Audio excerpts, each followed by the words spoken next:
In order to make this video possible, there are a few key things that were involved, as humble as this video was. And the 5 main products that you saw in the video is the wig, the black wig, the red dress that I'm wearing right now, this red lipstick, and the tactical gear on my dog, as well as the e-collar. So I'm going to review each product one by one. You may be interested in some products, you may not be interested in other products. As far as the lipstick, awesome, very cheap. I think it was $1 when I got it, which is awesome. Very budget friendly. It can be found on Amazon. The link, like I said, is below. I'm wearing it. It does not dry out my lips. It obviously does not dry out my lips. I don't have any type of shimmering or anything like that. Any moisturizing base. I do put a little Vaseline or something. A little Vaseline every morning. But other than that, nothing. I just applied it before making this video. So yeah, it does not dry my lips out, as lipsticks that I've used in the past have been notorious for drying my lips out. So this is a pretty good product. I like it. Wet and Wild lipstick. So next, the dress. The dress, I am wearing a size medium in all the photos. It's the same red dress. It is very stretchy, and I am a healthy gal. I tend to fluctuate, being lighter in the spring and till the mid of summer, and then between the mid of summer until the spring comes back, gain it a little bit. So I'm a healthy gal, and medium seems to fit me very well.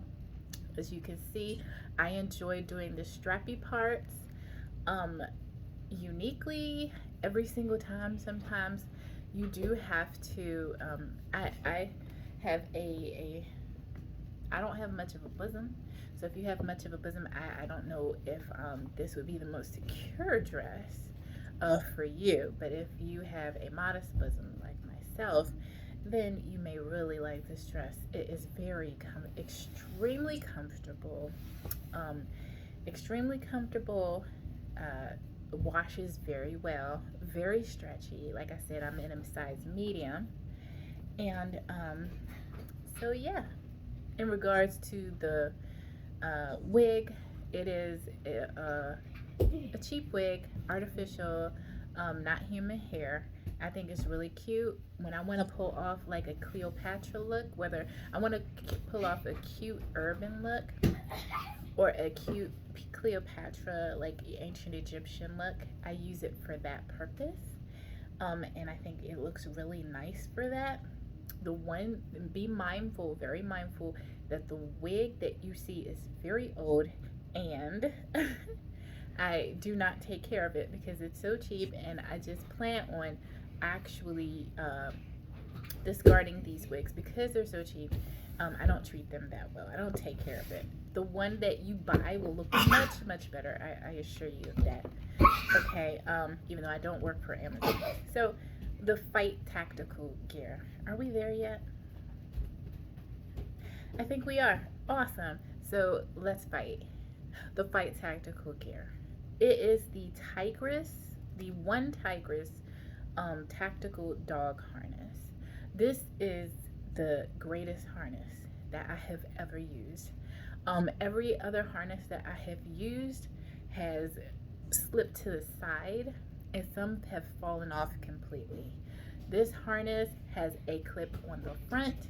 It has a clip by the base of the neck, at like a traditional collar, and it has a clip at the rear end, which I think is called a agitation clip. Okay, for those of us, I am myself included, who are dog enthusiasts, right? So if you're looking to do your to have your dog do protection, it does have an agitation clip. It's amazing. It does have a collar clip, And sometimes in the same walk, I find myself using all 3 clips because it's just so nice to have 3 clips on one harness. Now, this is not necessarily the best of the best, the creme de la creme, but I would consider it really, really good. I do think it's one of the best for just us regular normal folk that are not police and not military, right? I'm just pretending. It's a fantasy, but it is really awesome. I love it. I have no complaints about this vest. I will say this: if you're another gentleman who did a video on the same product said to go up in size. If your dog is close to the next size, do that. I will tend to agree. My dog, I almost did not, was not able to get this vest on him, especially at his, where there's the tuck. And I honestly actually put that clip a little behind, closer to his private area, so that it can get on him. Because if it's right there where it's actually made, and if I don't push it just that 1 or 2 inches where it's a little bit more of a tuck, then it will not get on him. So he seriously needs a size up. Okay. So yeah, if your dog is close to large, close to extra large, get large, get extra large. Do not get, because I measured my dog diligently. I measured him meticulously, and I found it is on him and it looks awesome, but he needs the next size. So do not make the mistake of getting your right size for your dog for this particular vest. Get the next size up if it is that close, if it's a close call, because you're going to struggle if you don't, okay? Or you're going to have to do like me, and you're going to have to make a few little tinkers to it that aren't necessarily how it's supposed to be used or made, and that's very small, it's very subtle. But here we're into stuff like that. At least we want to fantasize that we are. So it's important to look at the small stuff, because some of you, and me too, we're gonna go out with our dogs and we're gonna want to pull, push, bend, lift, and all this good stuff. And you need to be able to fully utilize your durable equipment, even if it's not for like a active war or something. It's for your everyday use, right? So I find the handles, I'm grabbing one handle just to give him a little bit of direction, grabbing another handle because it has 2 handles, I believe. Grabbing another handle to push him a little bit faster into his kennel if he's moving slow, and I need him to, because he's really heavy. So if I need him to go a little bit faster in his kennel, I'll direct him to his kennel sometimes like that.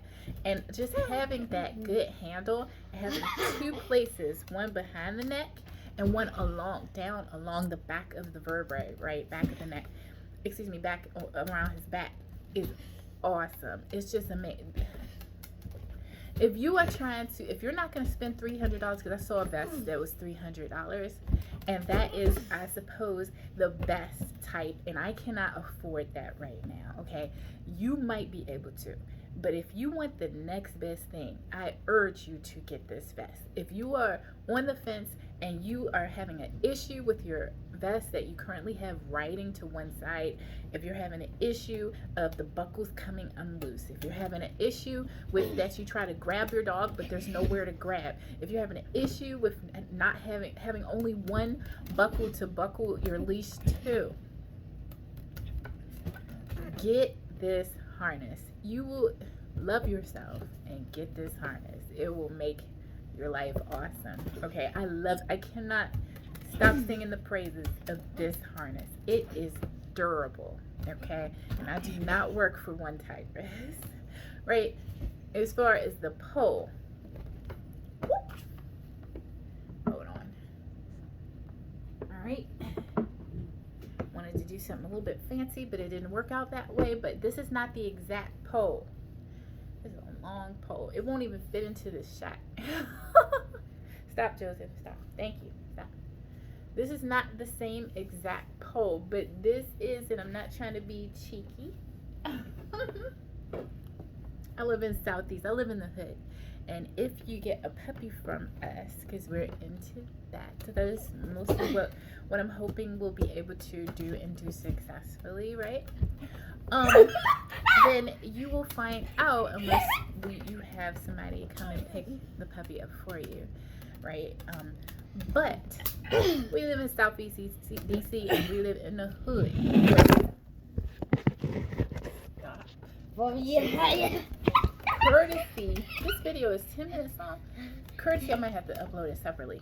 Courtesy of Bennett Park Apartments in Southeast DC, you get this pole that, okay, well, it's not for this purpose, but come on.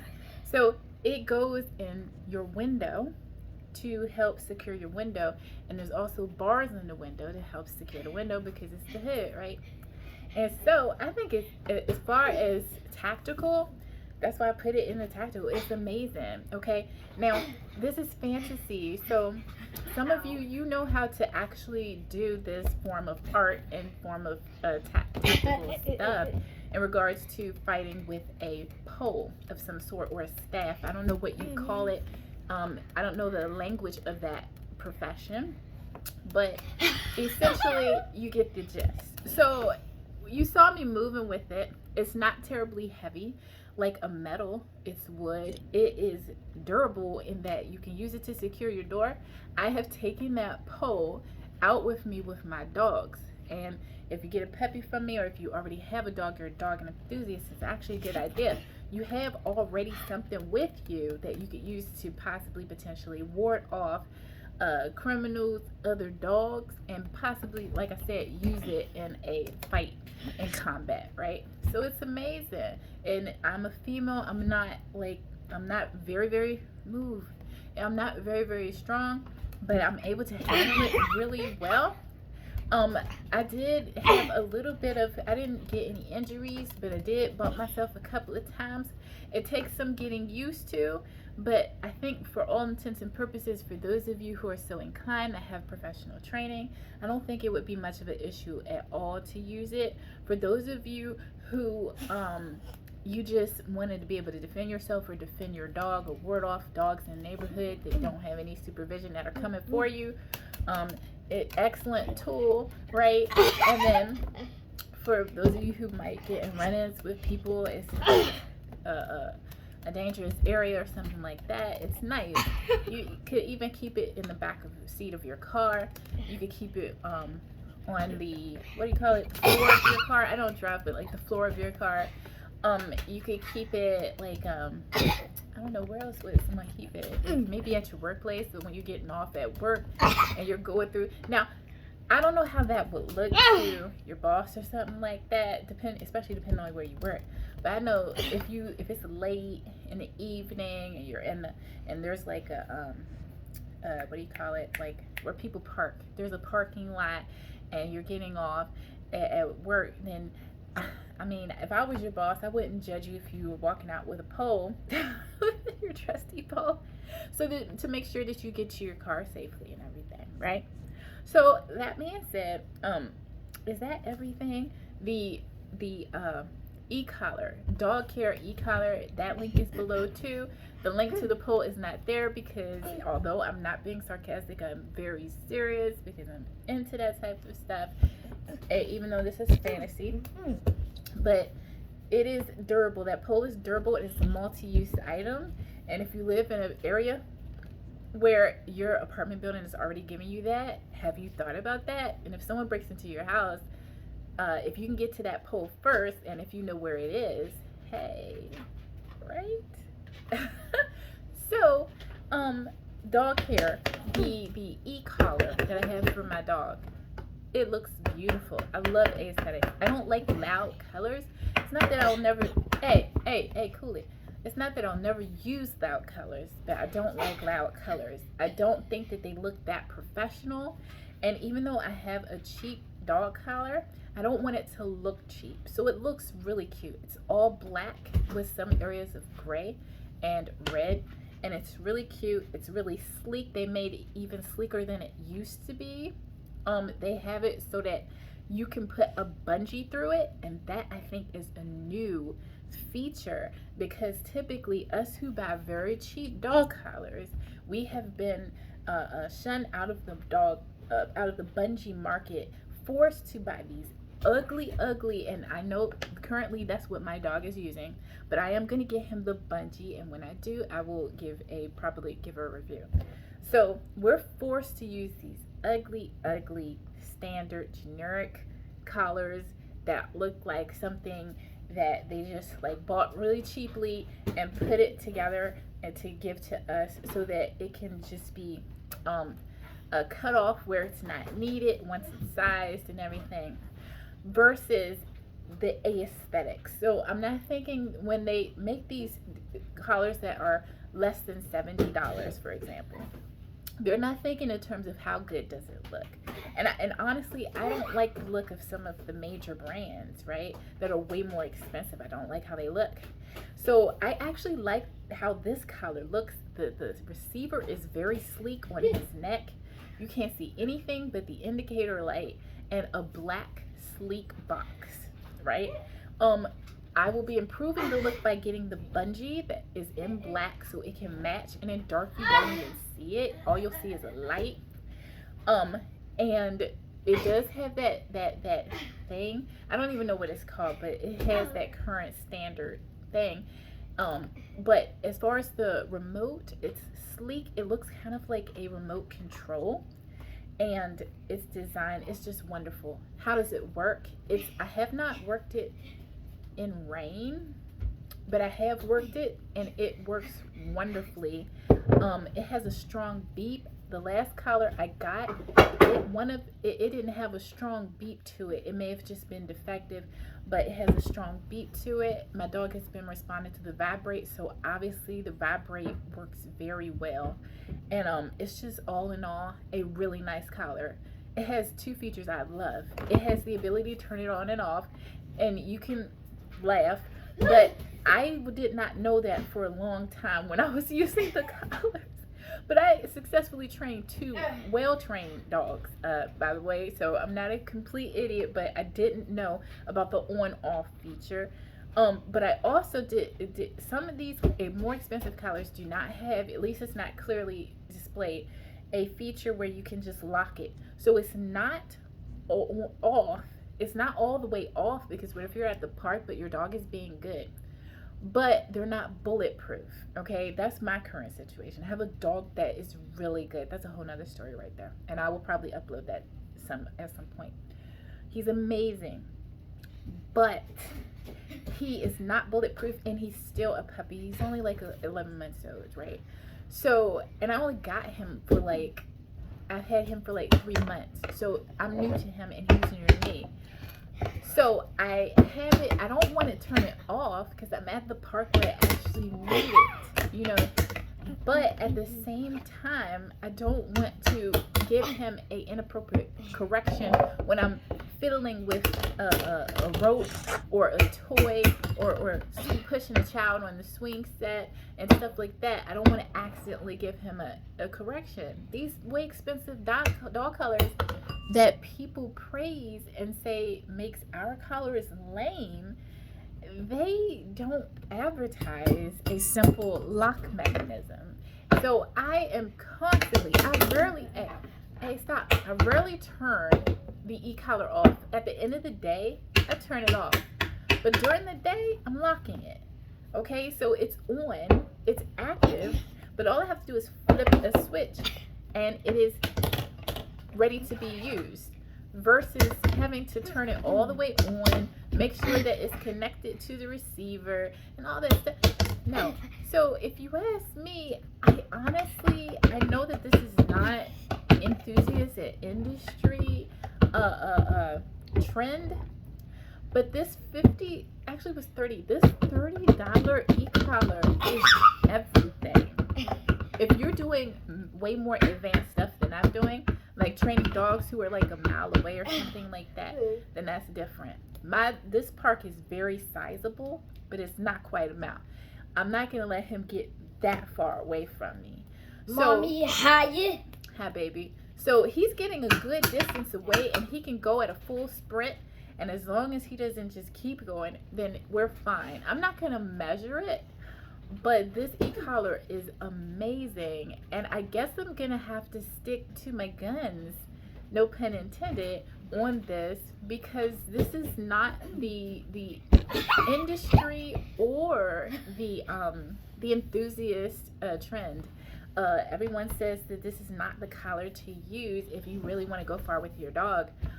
But unless you are training bird dogs and stuff like that, that must go very, very far away from you, this collar is amazing. In fact, it doesn't make any sense for me to get a more expensive collar at this time with what I'm doing with my dog and the level of response that I'm getting from him and my budget.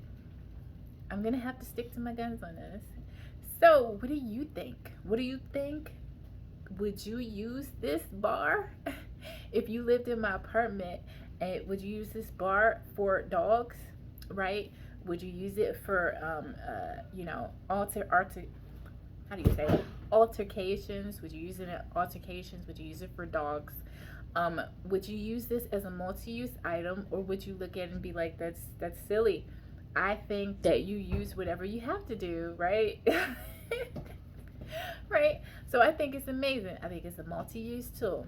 Okay, and yes, I do sometimes carry it when just when I know that there's other dogs, especially if I have a little puppy. I'm more inclined to carry it if I have a very little puppy that older dogs may very well run on. And I actually like most of the dogs in the neighborhood. It's not like these are strangers. Most of us know our neighbors, but it's kind of different when it's a puppy. I'm not gonna just go off just beating dogs or something, but I am more inclined to know that puppies, you don't want them to have a very traumatic experience very young in their lives. And if they do, they're more likely to get very, very hurt because they are babies essentially.